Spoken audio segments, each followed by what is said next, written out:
வாழ்க வளமுடன். ஓம் நமச்சிவாய. அனைத்து தமிழ் உள்ளங்களுக்கும் வணக்கம். தமிழ் மாதங்களில் ஆவணி மாதம் 5ஆம் மாதமாக வருகின்றது. கேரளத்தில் இதுவே முதல் மாதமாகவும் சிம்ம மாதமாகவும் உள்ளது. திருவோண நட்சத்திரத்தில் பௌர்ணமி நாள் வருவதால் இது சிரவண மாதம் என்றும் சிறப்பிக்கப்படுகிறது. மாதங்களுக்கு எல்லாம் அரசன் என்று இதற்கு பொருள். சிங்க மாதம், வேங்கை மாதம் என்ற பெயர்களும் ஆவணி மாதத்திற்கு உண்டு. தேடி வந்து வழிபட்டால் ஓடி வந்து வினைகள் தீர்க்கும் விநாயகப் பெருமானின் திரு அவதாரம் நிகழ்ந்ததும் இதே ஆவணி மாதத்தில்தான். மாதந்தோறும் விநாயகருக்கு உகந்த சதுர்த்தி தினம் வந்தாலும் இந்த மாதத்தில் அவர் அவதாரம் செய்த சதுர்த்தி மட்டுமே விநாயகர் சதுர்த்தி என்று சிறப்பித்து கொண்டாடப்படுகிறது. நிகழும் ஸ்ரீ மங்களகரமான குரோதி ஆண்டு ஆகஸ்ட் மாதம் 17ஆம் தேதி சனிக்கிழமை அன்று பூராடம் நட்சத்திரத்தில் திரையோதசி திதியில் பிரீத்தி நாமயோகத்தில் கௌளவம் கர்ணத்தில் சித்த யோகத்தில் சனி மகா பிரதோஷம் கூடிய நன்னாளில் இந்த மகத்தான ஆவணி மாதம் பிறக்கிறது. ஆவணி மாத கிரக நிலைகளை பார்க்கும் போது ரிஷப ராசியில் குரு பகவானும் செவ்வாய் பகவானும், கடக ராசியில் புதன் பகவானும், சிம்ம ராசியில் சூரிய பகவானும் சுக்கிர பகவானும் உள்ளனர். கன்னி ராசியில் கேது பகவானின் சஞ்சாரம் உள்ளது. கும்பராசியில் சனி பகவான் வக்ரத்தில் உள்ளார். ராகு பகவான் மீனராசி பயணம் செய்கிறார். இந்த மாதம் கிரகங்களின் பெயர்ச்சி என எடுத்துக்கொண்டால் ஆவணி மாதம் 10ஆம் தேதி செவ்வாய் பகவான் ரிஷப ராசியில் இருந்து மிதுன ராசிக்கும், சுக்கிர பகவான் சிம்ம ராசியில் இருந்து கன்னி ராசிக்கும் பெயர்ச்சி அடைகின்றனர். ஆவணி மாதம் 15ஆம் தேதி புதன் பகவான் கடகராசியில் இருந்து சிம்ம ராசிக்கு இடப்பெயர்ச்சி அடைகின்றார். இந்த கிரகங்களின் பெயர்ச்சி மற்றும் சிம்மத்தில் இணையும் சூரியன் புதன், கன்னி ராசியில் இணையும் கேது சுக்கிரன் ஆகிய கிரகங்களால் இந்த ஆவணி மாதத்தில் உங்கள் ராசிக்கு உண்டாகும் சுப பலன்கள் என்ன என்பதனையும், அசுப பலன் ஏற்படுமாயின் ராசிக்காரர்கள் செய்ய வேண்டிய பரிகாரம் என்ன, வழிபட வேண்டிய தெய்வம் யார் என்பதனை பற்றி விரிவாக காண்போம். உங்கள் வாழ்வில் வளமும் நலமும் செல்வ செழிப்பும் பெற்று வாழ்வில் உயரிய நிலையை அடைய எல்லாம் வல்ல எம்பெருமானை வேண்டி விரும்பி கேட்டுக்கொள்கிறேன். மேசராசி அன்பர்களே, இந்த மாதம் எல்லா காரியங்களும் அனுகூலமாகும். முக்கிய நபர்களின் சந்திப்பும் அவர்களால் உதவியும் கிடைக்கும். உடல் ஆரோக்கியம் பெறும். மனதில் தைரியம் கூடும். சுய நம்பிக்கை உண்டாகும். எடுத்த காரியங்களை செய்து முடிப்பதில் எதிர்பாராத திருப்பங்கள் ஏற்படும். தொழில் வியாபாரத்தில் முன்னேற்றமான வாய்ப்புகள் எதிரில் வந்து தோன்றும். வியாபாரம் தொடர்பான செலவுகள் கூடும்.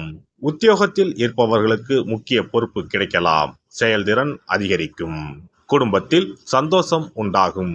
பிரிந்து சென்ற குடும்ப உறுப்பினர் மீண்டும் வந்து சேரலாம். கணவன் மனைவிக்கு இடையே இருந்த மனஸ்தாபங்கள் நீங்கும்.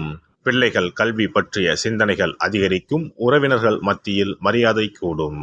பெண்களுக்கு எதிர்பாராத சந்திப்புகள் உண்டாகும். திடீர் செலவு உண்டாகலாம். கவனம் தேவை. முக்கிய பொறுப்புகள் கிடைக்கக்கூடும். மாணவர்களுக்கு கல்வியில் திருப்தியான நிலை காணப்படும். தன்னம்பிக்கை அதிகரிக்கும். நட்சத்திர பலன்கள். அஸ்வினி நட்சத்திரம். இந்த மாதம் உறவினர்கள் வகையில் தவிர்க்க முடியாத சுப செலவுகளை சுமக்க நேரும். முக்கியமான பயணமும் முக்கிய பிரமுகர்களின் சந்திப்பும் உண்டாகும். அது உங்கள் எதிர்காலத்திற்கு நல்ல அஸ்திவாரமாக இருக்கும். சிலர் கூட்டு முயற்சிகளில் லாபம் தேடலாம். சிலர் குடும்பத்தினரோடு கூட்டு சேர்ந்து தொழில் செய்து லாபம் பார்க்கலாம். பரணி நட்சத்திரம். இந்த மாதம் ஆரோக்கியம் நன்றாக இருக்கும். தொழில், வேலை, உத்தியோகம் ஆகியவற்றில் வெற்றி அடையலாம். சேமிப்பும் அடையலாம். உங்கள் உழைப்பும் நம்பிக்கையும் உங்களுக்கு முழுமையான பலனையும் திருப்தியையும் தரும். எதிர்ப்பும் இடையூறும் ஒருபுறம் இருந்தாலும் உங்களின் தன்னம்பிக்கையாலும் தைரியத்தாலும் அவற்றை போராடி எதிர்த்து நின்று வெற்றி கொள்வீர்கள். கார்த்திகை நட்சத்திரம். இந்த மாதம் கடமைகளை காப்பாற்றுவீர்கள். பொருளாதாரத்தில் பிரச்சனை இருக்காது என்றாலும் வைத்திய செலவும் அல்லது வீண் விரய செலவும் தவிர்க்க முடியாததாக இருக்கும். அதனால் சில சமயம் விரக்தி ஏற்படலாம். மனதில் ஆறுதலும் நம்பிக்கையும் உண்டாகும். தொழில், வியாபாரம், உத்தியோகத்தில் பிரச்சனைகள் எதுவும் இருக்காது. சுவாமிமலை முருகனை வணங்கி வர காரிய வெற்றி உண்டாகும். கவலைகள் தீரும்.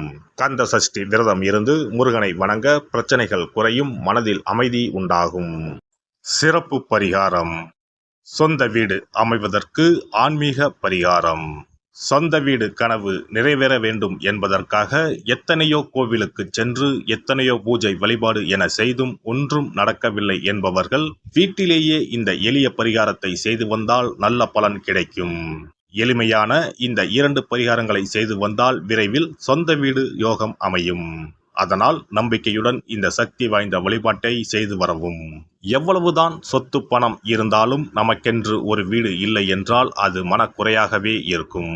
சொந்த வீடு வாங்க முடியவில்லையே என்பது பலரின் ஏக்கமாகவும் கனவாகவும் இருந்து வருகிறது. சொந்த வீடு வாங்க வேண்டும், வாங்கிய இடத்தில் விரைவில் வீடு கட்ட வேண்டும், ஏற்கனவே துவங்கியிருந்த வீட்டின் பணிகளை பணப்பற்றாக்குறையால் கட்டி முடிக்க முடியவில்லையே என்ற கவலையில் இருப்பவர்கள் ஏராளம். இப்படிப்பட்டவர்கள் வீட்டிலேயே எளிமையான 2 பரிகாரங்களை தொடர்ந்து செய்து வந்தாலே போதும். சொந்த வீடு வாங்க வேண்டும் என்று நினைப்பவர்கள், அதற்கான முயற்சியில் ஈடுபட்டிருப்பவர்கள் ஒரு சிறிய அகல் விளக்கில் விளக்கெண்ணெய் ஊற்றி தீபம் ஏற்ற வேண்டும். மகா விஷ்ணுவின் அவதாரங்களில் ஒன்றான வாமனரை மனதில் நினைத்து சொந்த வீடு அமைய வேண்டும் என்று பிரார்த்தனை செய்து கொண்டு மாதந்தோறும் வரும் திருவோண நட்சத்திரத்தன்று வீட்டின் அக்னி மூலையான தென்மேற்கு மூலையில் இந்த விளக்கை ஏற்றி வைக்க வேண்டும். அக்னி திசை என்பது மண்ணுக்குரிய திசையாகும். அதாவது அங்காரகன் எனப்படும் செவ்வாய் பகவானுக்கு உரிய திசை இதுவாகும். 3 அடி மண் கேட்டு 3 உலகையும் அளந்தவர் வாமனன். அதனால் அவரை நினைத்து பால் பாயசம் நிவேதனமாக படைத்து வழிபட்டு வந்தால் விரைவில் சொந்த வீடு யோகம் அமையும். மற்றொரு பரிகாரமாக வீட்டில் பயன்படுத்தும் காமாட்சி விளக்கு அல்லது கஜலட்சுமி விளக்கு அல்லது வழக்கமாக பயன்படுத்தும் ஏதாவது ஒரு விளக்கை எடுத்துக்கொள்ளுங்கள். விளக்கை சுத்தம் செய்து மஞ்சள் குங்குமம் வைத்து வாசனை மிகுந்த வெள்ளை நிற பூக்கள் சாற்றுங்கள். பிறகு 5 ரூபாய் நாணயத்தை விளக்கிற்குள் போட்டு நெய் அல்லது எண்ணெய் ஊற்றுங்கள். ஒரு சிறிய தட்டின் மத்தியில் மஞ்சள் குங்கும பொட்டு வைத்து அதன் மீது 5 ரூபாய் நாணயத்தை வைத்து நாம் ஏற்கனவே தயார் செய்த விளக்கை இதில் வைத்து விளக்கினை ஏற்ற வேண்டும். தினமும் காலையில் 6 மணி முதல் 7 மணிக்குள் இந்த விளக்கை ஏற்றி வந்தால் விரைவில் வீடு கட்டுவீர்கள். 5 ரூபாய் நாணயம் என்பது குபேரனுக்கு உரியதாகும். இதை விளக்கில் போட்டு ஏற்றுவதால் வீடு கட்டுவதற்கான அல்லது வீடு வாங்குவதற்கான பணம் ஏதாவது ஒரு வழியில் உங்களுக்கு கிடைக்கும். காலை 6 மணி முதல் 7 மணி வரையிலான நேரம் என்பது ஞாயிற்றுக்கிழமையில் சூரியன், திங்கள் கிழமையில் சந்திரன், செவ்வாய்க்கிழமையில் செவ்வாய், புதன் கிழமையில் புதன், வியாழக்கிழமையில் குரு, வெள்ளிக்கிழமையில் சுக்கிரன், சனிக்கிழமையில் சனி என நவக்கிரகங்களில் பாவ கிரகங்களான ராகு கேதுவை தவிர்த்து மற்ற 7 கிரகங்களையும் குறிக்கும் ஹோரை நேரமாகும்.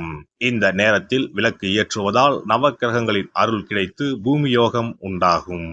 எந்த ஒரு பரிகாரம் என்றாலும் மனதில் முழு நம்பிக்கையோடும் இறைவனை உறுதியாக வேண்டி வழிபாடு செய்தால் மட்டுமே பலன் தரும்.